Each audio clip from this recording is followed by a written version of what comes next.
दी आपने रूही को लंदन जब भेजा, आपने अपने घर गिरवी रख दिया, ठीक है। सो दोस्तों, मैं आप मुझे बताएं, मैं आप में से सभी लोगों से पूछ रही हूँ, आप में से कितनों के माता पिता अपना घर गिरवी रखेंगे? आप में से कितने माता पिता अपने घर की ज्वेलरी जो उन्होंने मेहनत से कमाई है गिरवी रख के आपको पढ़ने भेजेंगे? मेरे घर वाले तो नहीं भेजेंगे। ये मैंने गिरवी नहीं रखा था, मैंने सेल किया। बेच दिया था? हाँ, क्योंकि उस टाइम पे 26,000 का अमाउंट था ना। तो और गोल्ड का रेट? गोल्ड का रेट मेरा उस टाइम पे जो जेवर मैंने बेचा था वो 29 लैक्स का था ओ उस जमाने भाई, में। आज अगर रखी होती तो आज तो करोड़ों रुपए की थी। बहुत हिम्मत लेकिन चाहिए दी। लेकिन उस वक्त टारगेट वही था ना, क्योंकि उसको जो स्टडीज करने के लिए चाहिए था। हमने मिट्टी बाई में जाके पूछा तो उन्होंने बोला थर्ड ईयर में जब आप जाओगे तब आपको उसको क्रिमिनल साइकोलॉजिस्ट करना था। तो और दी आपको ये भी पता था, जैसे हमारे यहाँ के माता पिता ये यकीन होता है कि बेटा उनको बुढ़ापे में साथ देगा, इसलिए वो खर्चे करते हैं। बेटी के केस में उतना नहीं करते क्योंकि उन्हें होता है कि विदा होकर किसी और घर में चली जाएगी। मैं जितना आपको जानते हो, आपने कहा था कि रूही लंदन में सेटल हो जाएगी तो भी आप खुश हैं, करेक्ट है? दी कितनी इतनी हिम्मत कहाँ से लेकर आते हो यार? जब मैंने जिंदगी में इतना स्ट्रगल कर लिया तो हिम्मत की क्या बात है बेटा। क्योंकि इतना कुछ देख चुकी थी, तो मुझे ऐसा था मतलब मेरी बेटी मेरे जैसे ही स्ट्रांग बने। क्योंकि वो 18 साल की भी नहीं हुई थी, आपके सामने की बात है। 18 साल में भी उसका थोड़ा मेहनत बाकी था जब मैंने उसको लंदन भेजी थी। और भगवान का आशीर्वाद, आप जैसे लोगों का प्यार मोहब्बत है बेटा, कि वो भेजना मेरा सबसे अच्छा डिसीजन था। क्योंकि आज वो कुछ सीखी है, अपने बलबूते पे अकेले रह के सीखी है। पता है दोस्तों, मेरे बीच में सोनाली दी से बात हो रही थी और उस समय उन्होंने मुझे बताया कि Ruhi wants to get settle in London itself. तो मैंने कहा दी आपकी जीवन भर की पूंजी चली गई इसमें, आपने घर गिरवी रख दिया, आपकी ज़िंदगी भर की ज्वेलरी चली गई, क्या आपको दुख होता है इस बात का? तो उन्होंने कहा नहीं, मेरी बच्ची खुश है, मेरी बच्ची सेटल है और मैंने इतना कमाया है, मैं आगे कर लूँगी। बहुत हिम्मत चाहिए यार, बहुत हिम्मत चाहिए। तो दी एक बात बताएं, जैसे अभी रूही तो इज़ इन बॉम्बे और रोहित को भी अपने इंजीनियरिंग करा दी। तो अभी जैसे जब आप देखती हैं कि आप आज से जब 18 साल पहले, 20 साल पहले आपके पास सिर्फ 30 रुपए थे, आज आप यहाँ तक पहुँची हैं। तो इस दौरान आपने क्या क्या काम किया? आपने एक स्टेज शोज किए, डांस शोज किए, और क्या क्या किया आपने? रियलिटी शोज किया, 6 लैंग्वेज में मैंने मूवीज कर लिया है। हम्म। इवन कुछ ना कुछ थिएटर्स करते रहती हूँ। गवर्नमेंट एक्सपोर्ट का बिजनेस किया, जिसमें मतलब मेरे पार्टनर लोग थे जिन लोगों ने चीट करके भी गए बहुत सारे। कुछ कुछ मूवीज एल्बम मैंने प्रोड्यूस किया। इवन मेरे जो दुबई के दोस्त लोग हैं उन लोगों के घर का इंटीरियर डिजाइनिंग किया। क्योंकि फॉरेन जाती थी तो मुझे वो आइडियाज थी, मुझे मैगजीन्स देखने की, पढ़ने की, डिजाइन समझने की मुझे थोड़ा क्या बोलते हैं एक पैशन था। हाँ, एक चुल थी। तो वो सब काम करते गई, पैसे कहीं ना कहीं से कमाते गई, रियल एस्टेट में भी काम करते रही। तो पैसे आते रहा, और काम करती रही। करते रही, बिजी अपने आप को रखते गई। दी एक बात बताएं, जैसे कि इन सब के बीच में आपने अपने कितने सपने सेक्रीफाइस किए? जब आप अकेली थी, आई एम श्योर आप अभी इतनी खूबसूरत है तो जवानी में तो कहर ढाती होंगी। उन दिन आपको कई प्रपोजल्स आए होंगे शादी के लिए, बट दो बच्चों की जिम्मेदारी सामने थी और लगा कि बच्चे की करियर न सफ़र कर जाए, तो आपने शादी भी नहीं की। ऐसा कुछ हुआ आपके साथ? हाँ, मुझे अरब कंट्री से ऐसा भी ऑफर आया था कि मैं उनकी सेकेंड वाइफ बन के इंडिया में रहूं। ओ वाह। हाँ। वो फिर? फुजरा का शेख थे। कहाँ के फुजरा का, शेख थे? फुजरा। फुजरा, हाँ, ओके। वहाँ के शेख थे, जो वहाँ के राजकुमार बोला जाता है। ठीक है, उन्होंने मुझे ऑफर किया था। और फुजरा किसी जगह का नाम है? फुजरा आपका अबू धाबी से आगे, दुबई से बीच में रास्ता आगे जाता अच्छा, ओके, तो फिर आपने कहा कि है। नहीं? नहीं, दोस्त बन के रहे। वो शायद आज इस दुनिया में है कि नहीं है। लॉकडाउन में कोई ऑपरेशन के टाइम पे उनका, देहांत हो गया? नहीं, वीडियो कॉल आया था जो उनको ऑपरेशन लेके जा रहे थे। उनकी वाइफ, वो लोग सब उसके बाद कांटेक्ट में नहीं है। और उसके अलावा जैसे कोई लोकल इन पानी पियेंगे, नहीं नहीं। लोकल इन इंडिया का भी किसी ने पूछा हो शादी कर लो हाँ बट? पूछा, लेकिन पता नहीं मुझे वो कनेक्शन नहीं कहीं पे भी मिला। इवन बहुत ऐसे भी आए, मुझे अमेरिका में भी ऑफर आए, लंदन में भी ऑफर वाह। आए, लेकिन तब मुझे ऐसा लगता था मेरे बच्चे इंडिया में हैं, अगर मैं इनके साथ में शादी कर लेती हूँ, मैं इंडिया वापस नहीं जा पाई तो मेरे बच्चों के पास और दी तो क्या अगर करूँगी। अभी आज के डेट में अगर रोहित कह दे कि मम्मा I won't be taking any responsibility of yours, same Roohi says, तो आप क्या करेंगे? या मेंटली रेडी हैं? मैं रेडी हूँ। रेडी हैं हाँ? तो आप क्योंकि मेरे पास जो 2 जगह पे प्रॉपर्टीज लेके हूँ, वो अगर मैं सेल आउट भी कर दूँ, मेरा एफडी रख के जीवन कट जाएगा। मतलब इतना आपने बना लिया है कि कोई रहे ना रहे, जिंदगी कट जाएगी अच्छे आपके से। सामने कि ये जो 2 रूम बेचूंगी तो ये 2 करोड़ हो गया, हम्म। वहां के 2 जमीनें बेच दूं तो मेरा 35 से 40 लाख रुपए हो गया, वो एफडी में डाल दो। और मलाड वाला घर तो है इतना बड़ा, आपको पता ही है। हाँ तो बस एक फ्लैट होना बॉम्बे में चाहिए, बाकी बैंक बैलेंस रख लो, करेक्ट। किसी की जरूरत क्या तो है। आपको रोही और रोहित को भी तो कुछ देना होगा। जब मैं मर जाऊंगी, विल बना दिया है, जब मर जाऊंगी तो मिल जाएगा उनको 50-50%। बच्चों सुधर जाओ। तो फिर तो जिंदगी बहुत कमाल की है, क्योंकि 2 करोड़ का ये हो गया, मलाड वाला घर कम से कम 1.5-2 करोड़ का होगा, 4 करोड़ पर वो बस। तो रहेगा ना, हाँ, उसमें तो उसमें तो रहने के लिए रहेंगे हाँ। चाहिए ना। फिर भी अब 2 से 2.5 करोड़ रुपए तो एफडी में कर रहे हो। हाँ जितना मुझे नॉलेज है, आईडीएफसी बैंक 1 करोड़ पे 53,000 रुपए मंथली देता है। 2 करोड़ पे आपको आराम से 1,06,000 बाकी है, 1.25 लाख रुपए आपको महीने के घर बैठे बैठाए आ रहे हैं। एक्चुअल प्रिंसिपल रखा हुआ, लाइफ सेट है। तो दी मुझे एक बात बताएं, जैसे ये पूरी जर्नी हो गई ऑल ओवर ही पूरी, क्या आपको कभी इसके बीच में ऐसा लगा कि काश मुझे मेरे पति को उस रात छोड़ के नहीं आना था उस दिन, काश मुझे उसने रुक जाना चाहिए था, काश मुझे गुस्सा नहीं कभी ऐसा महसूस नहीं, हो?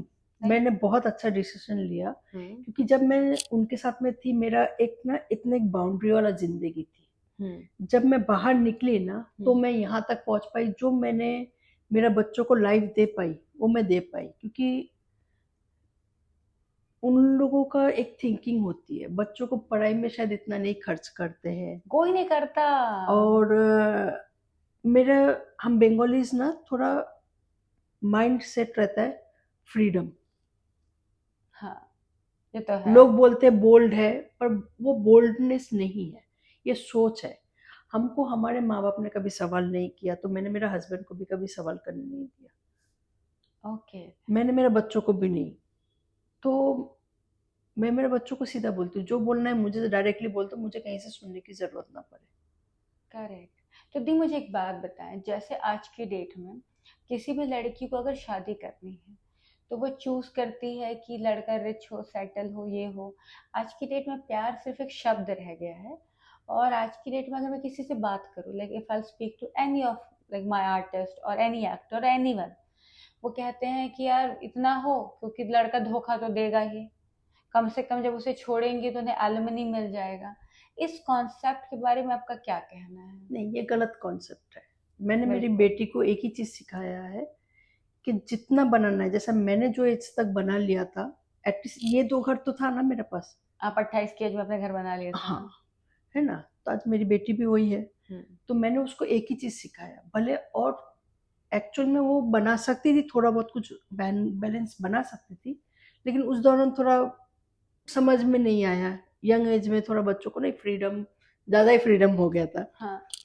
तो और अकेले रहते रहते में ना इंसान का वो रिस्ट्रिक्शन चीज़ें खत्म हो जाती है। तो मेरा कहना यही है कि भाई खुद के बलबूते पे जितना करोगे उतना आप आगे बढ़ोगे, हिम्मत मिलती है। और जब किसी के भरोसे में नहीं, नहीं इसको ये कुछ दे के जाएगा, फिर आप आगे नहीं बढ़ सकते हो, आगे कुछ बना नहीं सकते हो। वेरी अगर मैं वो 30 रुपए लेके नहीं निकलती, आज मैं यहाँ तक नहीं पहुँचती। Very well said. क्योंकि जिंदगी में रोज नए नए चीजें सीखा, ठोकर खाई, तो यहाँ तक पहुंची। दी कभी ऐसा हुआ है कि जैसे आज आपके पास 2 घर हैं, एक वो है, 3 फ्लैट्स हैं, इसके बावजूद आपको लोग जज करते हो, इसके बावजूद लोग आपको छोटा आंकते हो, भले उनके पास कुछ नहीं है, लेकिन आप चूंकि उनसे काम मांग रही हैं, भले आपके पास सब कुछ है, बट उन 2 कौड़ी के लुक्खों से अगर आप काम माँग रही हैं, वो भी आपको आँकते हैं? कभी ऐसा होता है कि यार आप 2000 में काम कर लो, 1500 में काम कर लो? बहुत करते हैं ऐसे। इवन बहुत लोग तो ऐसे हैं कि भाई आपके पास इतना कुछ है तो आप एक काम करो, आप पैसे इन्वेस्ट करो। आज के ओह! तारीख में तो लोग ऐसे बोलते हैं, इतना सारा घर, इतना सारा प्रॉपर्टी रख के क्या करोगे, एक काम करो ना, थोड़ा बहुत ऐसे रख दो। इवन मेरा हस्बैंड ने 2017-18 में उन्होंने एक जगह लिया था, उनको बिल्डिंग बनाना था। That time he asking me, तीनों घर बेच दो, मैं एक काम करता हूँ, रोहित को ना सीईओ बना देता हूँ। मैं बोला बेटा तो आपका भी है, मैं बिल्कुल। घर क्यों बेचूं, हाँ, बेटा आपका भी है ना, दूध आप फाड़ के सीईओ तो बना। पैदा नहीं किया था ना। ना गंगा में बह के दोनों आए थे, हाँ। तो आपका भी औलाद है, तो आप एक काम करो, सीधा सीईओ आप ऐसे ही बना दो। करेक्ट। इवन वो मरने के टाइम पे, आप मानोगे नहीं, मरने के 2 दिन पहले मुझे बोल रहे हैं, आपके पास इतना सारा चीजें है ना, मेरा बच्चे बहुत अभी छोटे छोटे हैं, आपने तो बहुत अच्छे से बच्चों को बड़ा कर दिया, तो एक काम करो, एक प्रॉपर्टी मेरा नाम पे कर ओ दो। भाई साहब, मतलब मुझे तो, दूसरी औरत के थ्रू जो बच्चा पैदा किया उसकी बात कर रहे हैं आप? अच्छा। तो उनके नाम पे कुछ हो जाए। और सोचो हमारा तो डिवोर्स भी नहीं हुआ था तब तक उसका 2 बच्चे पैदा हो गया।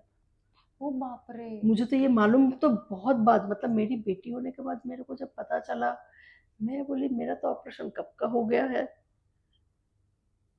तो जैसे जब आप रूही के लिए, बच्चे के लिए जब आप बेड पर लेटी थी, तब उनकी शादी हो चुकी थी? नहीं तब तक नहीं हुई थी, लेकिन मुझे जब तक पता चला, ये अ, जब मेरा बेटा ना 10th का स्टडीज करने के लिए बॉम्बे आया हुआ था, मुझे पहला अटैक आया हुआ था अमेरिका में, ओ सिर्फ बाप फेस रे। पे। ठीक है, मैं न्यूयॉर्क में शो कर रही थी, वो मेरा गुड लक था कि ये एक शो का एक ही एंट्री मेरा बाकी था, बाकी सब शोज हो चुका था, दो ओके। महीने का। तो मेरा पैसे मुझे आना ही था उतना, खाली उस दिन का एक एंट्री बाकी था, लेकिन सबको मालूम पड़ा था कि जैसा हो गया अचानक, तो उन लोगों ने बोला नहीं, जो उनको मिलना था वो। फायर, हाँ। और मैंने इंश्योरेंस क्लेम करके पैसा नहीं लिया, मेरा इंश्योरेंस का था उस वक्त 25 लाख रुपए का, डॉलर का था, लेकिन मैंने वो पैसे से मैंने नहीं लिया, ना क्लेम किया। ऑर्गेनाइजर आज भी मुझे मानते हैं, इसलिए उनके साथ मैं कंटिन्यूटी में काम भी अभी भी कर लेती हूँ। तो मैंने मेरा जो वहाँ से मेरा पैसे मिला था, मेरे हिस्से के पैसे, वो पैसे से मैंने 4 लाख रुपए में मैंने 3 महीने में अपने आप को खड़ा किया। और दैट टाइम मेरा बच्चों को एक्चुअल में, मुझे मेरे बच्चों को उनकी सपोर्ट होना चाहिए था, है ना। हाँ बिल्कुल होना चाहिए था। हाँ, क्योंकि उनके भी बच्चे हैं, इक्वली बच्चे हैं। हाँ, मैंने उनसे कभी लेती नहीं थी। हाँ, बच्चों को मोबाइल वोबाइल देता था वो अपने मर्जी से, ठीक है। साल में एक बार ईद में खाना वाना खिलाने के लिए बुलाते थे, तभी वो सब गिफ्ट भी कर देते थे।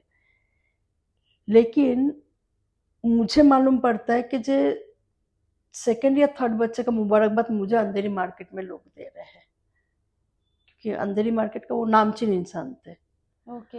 हाँ, तो मैंने बोला किस चीज़ के लिए, बोलता है काकी अभी तो आपको दूसरा बच्चा और वो एक बच्चा हो गया। मैं बोला भाई मेरा बच्चा तो ये सामने है, लास्ट बच्चा। बोलते नहीं नहीं, अभी तो आपने किया ना, अभी 4 दिन पहले किया, अभी आपको निकलना नहीं चाहिए।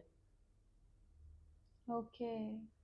और हमारा डिवोर्स चल रहा था, 10 साल से हमारा केस कोर्ट में चल रहा था।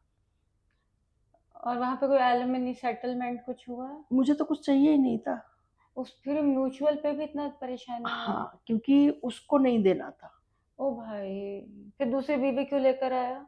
दूसरा बीवी बाद में समझाया ना मुझे, मेरे बच्चों को, कि मैं करना नहीं चाहता था, लेकिन मेरा मॉम ने मेरे को फोर्स किया।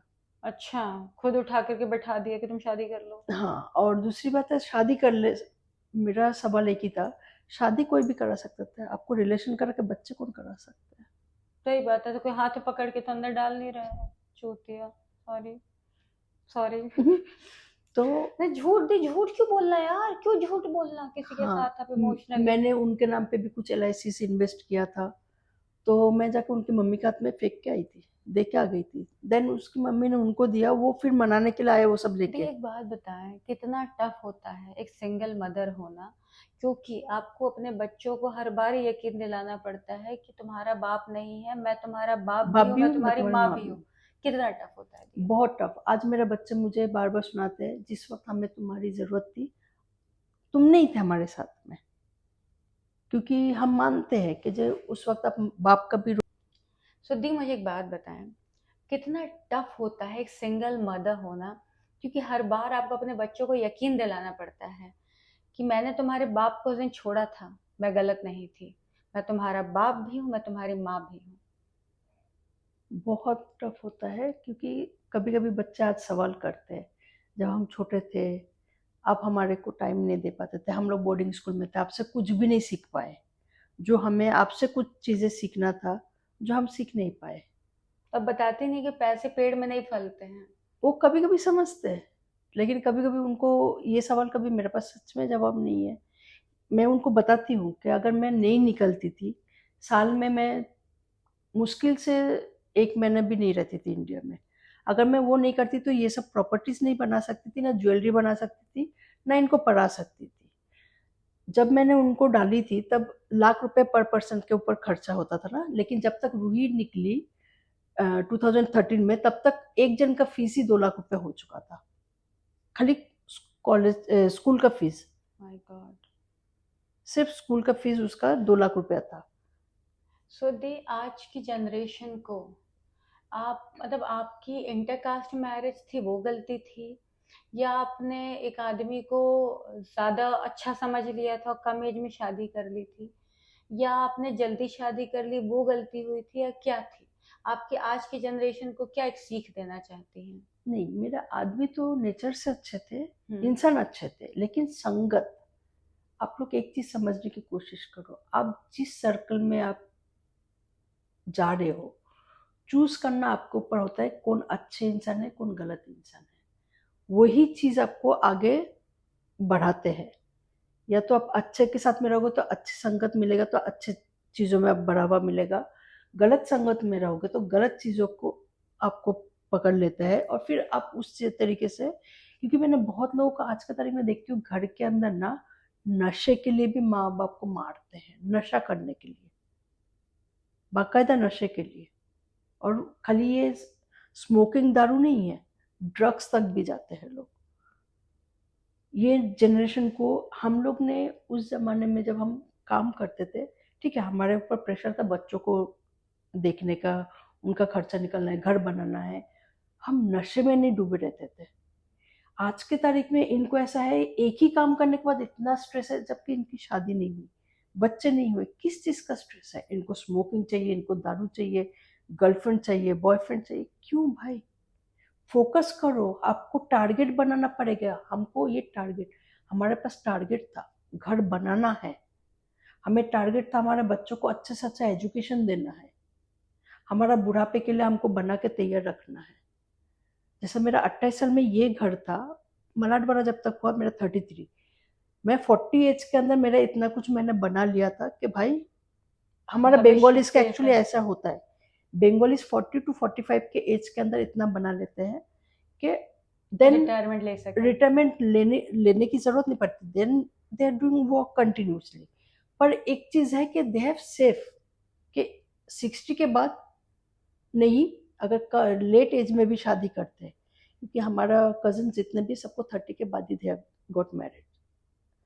मैंने जल्दी कर लिया, वो मेरी गलती थी। सेकंड थिंग, संगत बहुत बड़ा उसका एक क्या बोलते हैं, छाप छोड़ता है।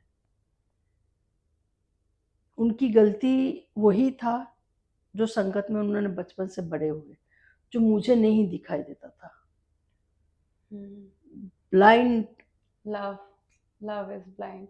सो गाइस, ये थी Sonali Ganguly di, and it was lovely talking to you. Thank you. मैं आप सबसे जानना चाहती हूँ, बहुत ऑनेस्टली जानना चाहती हूँ, आप में से कितनों के माता पिता अपना घर गिरवी रखेंगे, अपनी ज्वेलरी बेचेंगे सिर्फ आपको पढ़ाने के लिए, ये जानते हुए कि कल आप उन्हें छोड़ सकते हैं, आप उनका कल एक रुपए का ख्याल नहीं रखेंगे, ना कि इस शर्त के साथ कि आप उनका बुढ़ापा संभालेंगे? Please give me very honest and genuine answer. Thank you so much. Thank thank you you so so much. Much. Thank you बेटा। Bye guys. Bye bye.